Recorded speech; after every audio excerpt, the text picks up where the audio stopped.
قطعی طور پر کوئی اعتراض نہیں ہے, ڈی جی خان میں پیسے لگے بڑی اچھی بات ہے, لیکن صرف بستی اچھا ایک آپ نے اور بات کی تھی, مجھے یاد آ رہا ہے کہ اس میں آپ نے یہ کہا تھا کہ جو میونسپل بجٹ ہے وہ مختلف محکموں, جی ذرا سا بتائیے کہ لاہور کو جو انہوں نے آپ نے بتایا اور باقی جگہوں پہ جی ڈفرینس تھا. جی انہوں نے جو آتے ہی کام کیا تھا, آپ کو پتا ہے کہ ڈسٹرکٹ گورنمنٹ جو ہے انہوں نے ختم کر دی تھی, اور اس کی ایک بہت بڑی وجہ اب اس بجٹ کے اندر سے ریفلیکٹ ہو رہی ہے. انہوں نے جو ڈسٹرکٹ گورنمنٹس کے فنڈز ہیں ان میں جو پچھلے سال سے اب تک اضافہ کیا ہے ڈسٹرکٹ گورنمنٹس کے فنڈز کو 52% انکریز ہے جی میاں والی کے لیے, اونلی میاں والی کے لیے ڈسٹرکٹ جو وہاں کا ان کا فنڈ بنتا ہے میاں والی کا, اس میں 52% انکریز ہے. لودرا کے لیے 26.23% ہے جی انکریز, ڈی جی خان کے لیے 25.86% انکریز ہے, رحیم یار خان کے لیے 16.6% انکریز ہے, اور لاہور کے لیے 0.8% انکریز ہے جی. 0.8%. ظاہر ہے وہ محرومیوں کا ازالہ ہو رہا ہے نا. جنوبی پنجاب کو آپ نے بیک ورڈ رکھا اور پہلے یہ الزام آپ پر لگتا تھا کہ سارا بجٹ لاہور لگایا جا رہا ہے. اچھا سوال ہے. اس کا جواب یہ ہے کہ ہم نے جو فارمولا رکھا تھا کہ جنوبی پنجاب کی آبادی 32% ہے, اس حساب سے ٹوٹل جو بجٹ ہے اس کا 32% ان کو جانا چاہیے, اور وہی فارمولا آج یہ حکومت بھی اڈاپٹ کیے ہوئے ہے. یہ ذرا ریکارڈ کی درستی کی کہہ لیجیے. ایک امپورٹنٹ بات اور میں اس حوالے سے بتانا چاہتی ہوں کہ جو ہماری رورل پاپولیشن ہے, اور جیسا آپ جانتے ہیں کہ 67% کے قریب ہمارا سروے کہتا ہے کہ وہ دیہاتوں میں رہتا ہے.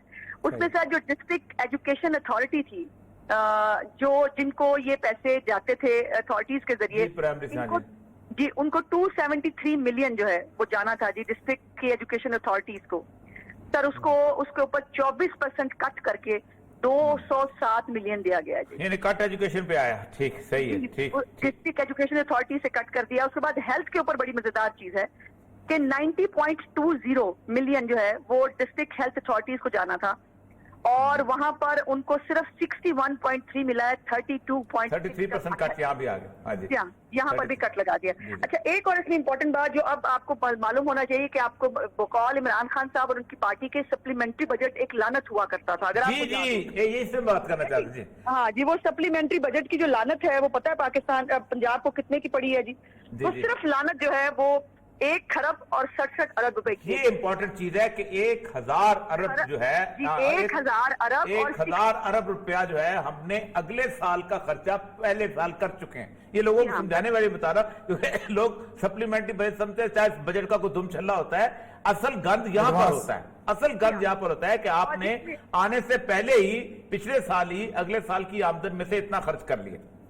تو یہ کیا یہ انہوں نے یہ جو سپلیمنٹری جو امپورٹنٹ ہیڈ ہے وہ میں ضرور بتانا چاہتی ہوں. اس میں جی ڈیمانڈ نمبر 7 ہے, اور یہ ہے کہ state trading in food grains and sugar, اور یہ ہے جی 65 ارب روپے کی جی, 65 ملین کی جی. ٹھیک ہے جی. اور اس کے اوپر کوئی ڈیٹیل نہیں ہے جی, بالکل کوئی ڈیٹیل اس ہیڈ کے اندر مجھے نہیں ملی کہ یہ 65 ارب روپیہ جو ہے یہ کہاں خرچ ہوا ہے, کیسے خرچ ہوا ہے, اس کی کوئی ڈیٹیل. ایک یہ بڑی کاریگری ہے کی ہے جی وزار حکومت نے, یہ جو ہمیں بکس دے رہے ہیں اس کے اندر کنسیلمنٹس ہیں. اس کے اندر یہ ہمارے دور حکومت میں ایک فائنینشیل ایڈ بھی کسی کو ملتی تھی نا, پنکھا بھی ٹھیک کرایا جاتا تھا, وہ بھی ہم جو ہے وہ بتاتے ہوتے تھے کہ کتنا جو ہے اس میں کتنے پیسے. یہ تو بیوروکریسی کا کمال ہے نا, بڑے کچھ ذہین کے یہ ان کو کہا گیا جی تو کمال ہوا ہے نا, ہماری دفعہ کیوں نہیں تھا, ہم کیوں نہیں کرتے تھے یہ کمال, ہمیں بھی کرنا چاہیے تھا. اب یہ جو ہمارے سی ایم آفس جو ہے یہ بھی آپ نے ایکسپینڈیچر بھی آپ نے بتایا تھا سی ایم اس کا خرچہ جو ہے جی اس کو دیے گئے تھے جی 590 ملین ٹھیک خرچ کرنے کے لیے. انہوں نے خرچ کیا جی 781 ملین.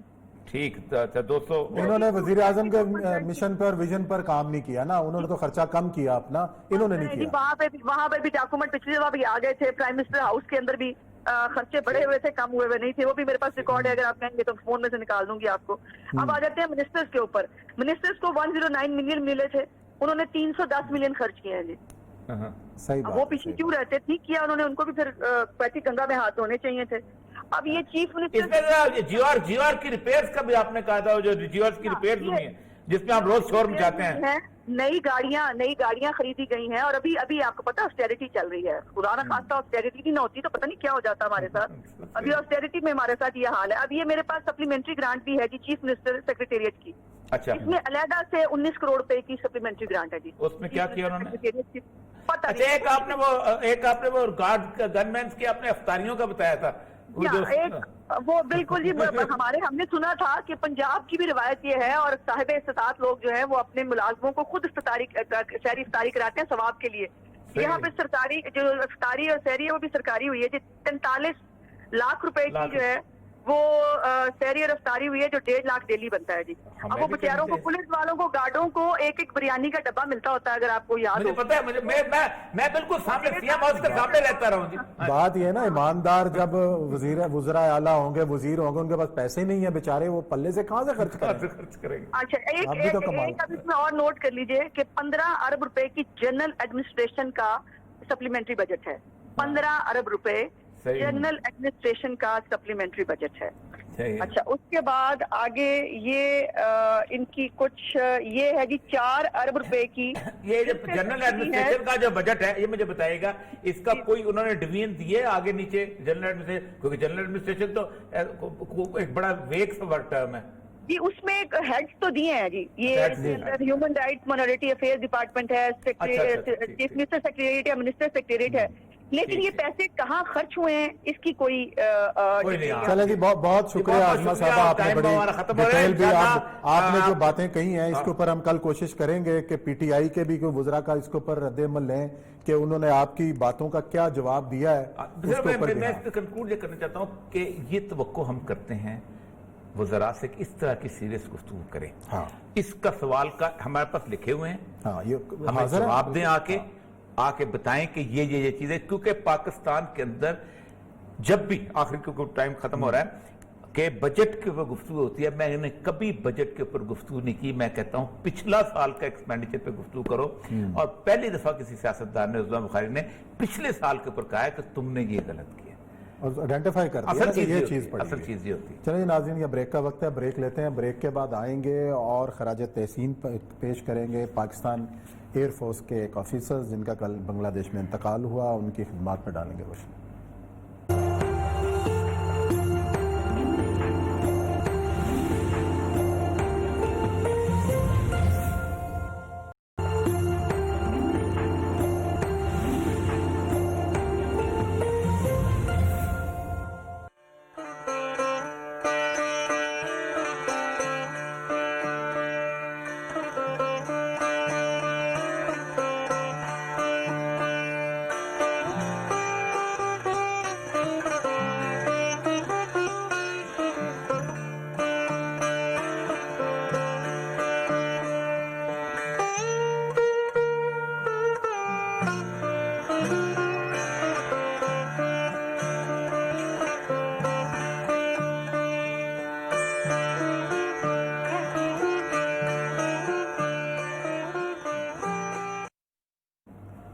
جی ناظرین پروگرام میں خوش آمدید. یہ آپ نے ویڈیوز دیکھیں گروپ کیپٹن ریٹائرڈ سیف الاعظم جو کل بنگلہ دیش کے اندر جو ہیں وہ وفات پا گئے اور پاکستان ایئر فورس جو ہے ان کو خراج عقیدت پیش کر رہی ہے. ان کو ستارہ جرت بھی دیا گیا. 1965 کی جنگ کے اندر انہوں نے کارنامے انجام دیے. اس کے بعد 1967 کے اندر عرب اسرائیل جنگ کے اندر اسرائیل کے 3 جہاز انہوں نے گرائے. اس کے بعد ان کو امریکہ کا خصوصی ایوارڈ دیا گیا اس کو لیونگ ایگل کے نام سے. آج پاکستان ایئر فورس اس کو ٹریبیوٹ پیش کر رہی ہے اور یہ سب بڑا دوسرے بڑے ہیرو ہیں جو کہ مشرقی پاکستان ایک امام عالم اور اس کے بعد جو کہ اس کے بعد یہ سیف الاعظم ہیں. اور آپ اس سے ایک اور چیز بڑی واضح ہوتی ہے کہ پاکستان نے اس وقت جب اسرائیل وار ہو رہی تھی تو پوری مسلم امہ جو تھی وہ اسرائیل کے خلاف تھی. ہمارے نارملی کہا جاتا ہے امت کا تصور کہاں ہے اور یہ کیا ہے. عراق لڑ رہا تھا, سعودی عرب لڑ رہا تھا, مصر لڑ رہا تھا, سب لوگ لڑے تھے اور اسرائیل کو امریکہ کی سپورٹ حاصل تھی. صحیح ہے بالکل. اور 1967 کی جو وار ہے اس وار کے اندر امریکن پوری کی پوری اپنی اس کے ساتھ اس کے اندر شامل تھے. اور آپ اندازہ کریں کہ اس وقت سیریا, ایجپٹ اور اپنا لیبیا ان کے ساتھ رشین سپورٹ تھی. اور عراق میں بھی رشین بیسڈ جو گورنمنٹ وہاں احمد حسن البکر وغیرہ یہ لوگ بیٹھے ہوئے تھے. لیکن اس کے باوجود بھی ایک اچھے کی شکست ہوئی. لیکن یہ تصور بالکل غلط ہے کہ پاکستان اور یا باقی مسلم ماجے میں کبھی اکٹھی نہیں تھی. اور مسلمان نے بغیر شکست فتح ہو تو نصیبوں کی بات ہوتی ہے. ظاہر بات ہے لیکن اس کے بعد پھر اس امت کو توڑنے کی کوشش کی گئی. اور یہ آج بھی سب سے بڑی بات یہ ہے کہ اس وقت اسرائیل کا خلاف گفتگو تھی, پاکستان کی ایئر فورس نے اس کو اون کیا ہے کہ ہم نے اسرائیل کا طیارے گرائے. یعنی آج جو لوگ کہتے ہیں کہ پاکستان میں اسرائیل کو تسلیم کر لیا جائے گا اور یہ کیا جائے گا اور چوں روز ہوتی ہے یہاں پر, کوئی کچھ کہتا ہے, پاکستان میں آج بھی ایک فیلنگ, اور اس فیلنگ اس لیے ہے کہ رسول اللہ صلی اللہ علیہ وسلم کے جو انجکشنز ہیں, جو قرآن کے انجکشنز ہیں, لا تتخذوا یہود والنصارى اولیاء, یہ پہلی دفعہ شریف مکہ نے توڑے تھے اور خلافت عثمانیہ ٹوٹی تھی. 1400 سال تک اس پہ پوری امت بحیثیت مجموعی عمل کرتی رہی ہے کہ ہم نے یہود و نصارہ کو دوست نہیں بنانا, ہمارے دوست ہو سکتے ہیں, نہ ہیں, نہ ہوں گے, نہ کبھی ہو سکتے ہیں, خاص طور کے قرآن کے انجکشن ہیں. اور جو ریلیشن شپ ہے 67 کے بعد پھر انہوں نے اس کو توڑا. پھر پہلے جارڈن نے اس کو ایکسپٹ کیا, اور اس کے بعد پھر کیونکہ جارڈن جو ہے تو سیٹلائٹ اسٹیٹ امریکہ کی, وہ تو شاید جو تھا وہیں سے شریف مکہ کا بیٹا, ظاہر بات یہ تو پوتا ہے اس کا بیٹا تھا. پہلے شریف مکہ نے یہ کیا, پھر اس کے بعد اس نے کیا, اس کے بعد پھر انہوں نے ایجپٹ میں ناصر کو ختم کر کے سادات کو لے کے آئے, اور سادات کو جو تھا وہ اس لابی سے نکالا جو تھی رشین لابی, امریکن لابی کے اندر آیا, اور پھر سادات جس پوری طرح مرا ہے اور جس طرح آج بھی نفرت ہے وہاں پر. تو اصل مسئلہ صرف کہنے کا یہ ہے کہ پاکستان کے اندر آج بھی بحیثیت مجموعی یہود و نصارہ کے ساتھ جو ہے دوستی جو ہے اس کو لوگ اچھا نہیں سمجھتے, اپریشیٹ کرتے ہیں اپنے ان ہیرو کو جو وہاں پر تھے.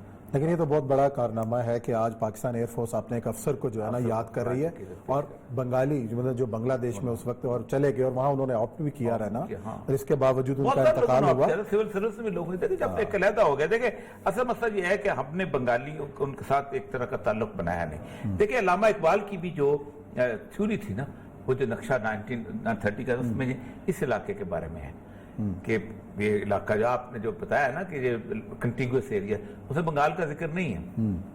وہ تو 1946 کے اندر جو ہے انہوں نے ملا کے تو ان کو پہلے سٹیٹس کا ذکر کیا, پھر اس کو اکٹھا کر لیا. تو وہ بنیادی طور پر 2 علیحدہ سٹیٹس. اور بنگلہ دیش کے بارے میں ایک بات طے ہے کہ بنگلہ دیش ایک دوسری ریاست بنی ہے 2 قومی نظریے کے اوپر, کیونکہ وہ 2 قومی نظریے پہ نہ تو انڈیا میں ضم ہو جائے, کئی اس کے مظاہر پارٹ آف انڈیا ہو جائے. پاکستان اور انڈیا کا میچ کشمیر کے اوپر سب سے بڑا جلوس, سب سے بڑا بنگلہ دیش ڈھاکہ میں نکلا, ڈھاکہ سے. اور کرکٹ میچز میں کرکٹ میچ میں پاکستان نے جس کو ہرایا تھا ڈھاکہ میں 70 پروفیسر غلام اعظم مرحوم اللہ ان کو جنت نصیب کرے, جنت تو ہے ہی ہے, شہادت حاصل کی انہوں نے. تو وہ لوگ کہتے تھے, وہ لوکیٹا آئے تھے ملاقات کرتے ہوئے کہتے ہم نے 70 بیل اسٹیڈیم کے باہر ذبح کیے تھے. اور بیل ذبح کرنے کا مطلب یہ ہے کہ ہندو کو بتانا کہ یہ اب تم ذبح کر رہے ہیں, تمہارے بیل سے. تو یہ اصل میں بیسیکلی ایک بہت بڑا پاکستان کا ایک امیج ہے. اور ایک بات یاد رکھیں, عموماً یہ انڈیا کے بارے میں تصور کیا جاتا ہے کہ پاکستان اس سے ٹوٹ کے, ایسا نہیں ہے. میں خراج عقیدت پیش کرتا ہوں جاوید جبار کو, جو اس نے گفتگو کی ہے وہاں پر انڈیا کے اندر. اس نے کہا انڈیا کبھی بھی ایک ملک نہیں رہا, اور وہ جو نیپال کے اس اندھے جو ہے نا بیچارے نابینا شخص جو ہے وہ اینکر, اس نے کہا Britishers never ruled you, Britishers unite you. برطانیہ نے یہاں آ کے متحدہ ہندوستان کا تصور کیا دیا تھا, ورنہ ہندوستان تو 560 ریاستوں کا ایک مجموعہ تھا. It is an unholy union. ہمارے وہ دوست ہوتے تھے ظالم جو تھے, جنہوں نے شیخ مجیب الرحمان کو قتل کیا تھا, بھاگے ہوئے تھے, مجھے کسی جگہ ملے تو کہتے ہیں کہ میں بنیادی طور میں آپ کو بتاؤں کہ it is an unholy union. یہ تو کبھی ایک ملک ہی نہیں تھا. تو دنیا کے نقشے پر 1947 میں ہم بھی ایک ملک نیا بنے ہیں, انڈیا بھی ایک نیا ملک بنا ہے, اور ہمارے سے بھی ایک ملک جو جدا ہوا ہے اس نے پھر اپنی آئیڈینٹی ایز اے مسلم بنگال رکھی ہے, as a Hindu, as a part of India نہیں رکھی. تو جو لوگ کہتے ہیں, اندرا گاندھی کہتی کہ ہم نے 2 قومی نظریہ دفن کر دیا, خلیج بنگال سے 2 قومی نظریے کا ایک اور پرچم اٹھا تھا, اور وہ پرچم آج تک قائم ہے. اگر 2 قومی نظریہ مر گیا ہوتا تو آج کلکتہ ان کا ہیڈ کوارٹر ہوتا, آج وہ انڈیا کا پارٹ ہوتے. آج اس وقت انڈیا کے اندر سے 1,40,00,000 جو بنگالی ہیں, جو بنگلہ دیشی ہیں, ان کو دھکے مار کے نکالنے کے لیے انہوں نے بل لے کے آئے ہیں. وہ بل بنیادی طور پہ اسی بات کا اعلان کرتا ہے کہ بنیادی طور پر مسلمان اور ہندو اس سرزمین پر, جو قائد اعظم نے کہا تھا نا, ایک قوم نہیں ہو سکتے. ہمارا کلچر الگ ہے, ہمارا کھانا پینا الگ ہے, ہمارا رہن سہن الگ ہے, ہماری تہذیب الگ ہے مکمل طور پر. میں آپ کو بتاؤں, میں بنارس میں ایک دفعہ گیا تو وہاں جب تو ہندو یونیورسٹی اس میں ایک جگہ تقریر کرتے ہوئے میں نے ان سے بات کی, میں نے کہا میرے پاس یہ جو پاکستان میں بھی, اور آپ لوگ بیٹھ کے میں کہتے ہو تمہاری گنگا جمنا تہذیب ایک ہے, مجھے یہ بتاؤ کہ جب مسلمان یہاں آئے تو ان کی تہذیب کون سی تہذیب تھی جو ساتھ آئی, اور آپ کے پاس کیا تھا؟ تو آپ حیران رہ جائیں گے کہ کباب ہم لے کے آئے, بریانی ہم لے کے آئے, پلاؤ ہم لے کے آئے, چامپیں ہم لے کے آئے, شامی کباب ہم لے کے آئے, نہاری ہم لے کے آئے. دال ادھر سے. کون سی ایسی چیز تھی جو دہی بھلے اور پاپڑ پکوڑیاں.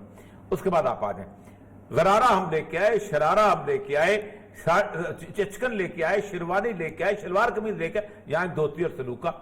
اس کے بعد آپ دیکھیں کہ آپ اندازہ کریں, غزل ہم لے کے آئے, ربائی ہم لے کے آئے, ٹھیک, نظم ہم لے کے آئے, برسیہ ہم لے کے آئے, یہاں کیا تھا؟ کچھ بھی نہیں, ایک شکنتلا کا کالیداس. اس کے بعد آپ طبلہ ہم لے کے آئے, اس کے بعد ہارمونیم لے کے آئے, ستار ہم لے کے آئے, رباب ہم لے کے آئے, سارا کچھ.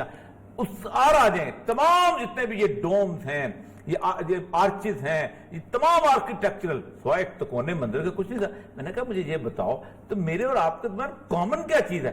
اصل میں ہوا یہ ہے کہ پاکستان کا تصور جو تھا وہ سینٹرل ایشیا کے ساتھ تھا. افغانستان, ایران, یہ وہ, ہمیں دھکیل کے انہوں نے ساؤتھ ایشیا کی طرف پھیر گیا. اس ملک کے اوپر آدھے گھنٹے کے لیے بھی پٹنہ سے یا دلی سے بیٹھ کے کسی ہندو حکمران نے حکومت نہیں کی جاتی. اس ملک کو پاکستان کہتے ہیں. چلیں جی, پروگرام کا وقت یہاں ختم ہو رہا ہے. کل انشاءاللہ نئے موضوعات کے ساتھ آپ کی خدمت میں حاضر ہوں گے. اپنا بہت خیال رکھیے گا. اللہ حافظ.